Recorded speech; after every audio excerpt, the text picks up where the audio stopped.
they were Muslims. On the other side also they were Muslims. So if religion could make a nation, why there is a Bangladesh? Why it is not still East Pakistan? Because the religion cannot make a nation. And look at this, which religion? And which religion we are talking about? A religion that has one God, one prophet, one book. That religion totally failed to make a nation. In Middle East, you have so many countries. Almost 30, 40 countries. All of them are Muslims. Why they are not one nation? Now, some people are trying to make a Hindu nation here, where there is not one God, there is not one prophet, there is not one book. It is open. And that is the grandeur of this religion. That makes it different. But sir, so will it... So, इसमें what are the possibilities of making a nation on religious basis here? Zero. Sir, but आपने जो अभी बताया, you said that there is can I get you water? No, thank you. Okay.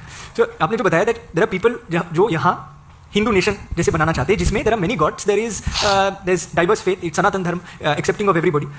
So that part of it, do you think that there is a possibility, and they say that economically also it will be more beneficial, it will be more beneficial in terms of employment, it will be, we'll get a sense of purpose and identity. ऐसे लोग बोलते हैं कि अखंड भारत हो जाएगा if we get... अखंड भारत की क्या? What is the map of अखंड Bharat?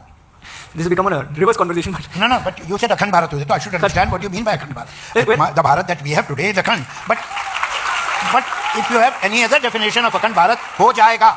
It means Bharat is not Akhand at the moment. So what are your borders? So I'm presenting the other perspective जो अखंड भारत बोलते हैं लोग. Correct. So उसमें जैसे पाकिस्तान है, बांग्लादेश है, Nepal is there, Sri Lanka is there. All of this belonging to the same country that is India. This is what people say that this will eventually lead to an Akhand Bharat. Is it not funny that people who genuinely, passionately dislike Muslim want to take so many Muslims inside? You have some 14-15 crore Pakistanis, 10-12 crore Bangladeshis, some 3-4 crore Afghans. You want all of them in India? Good. I have no problem.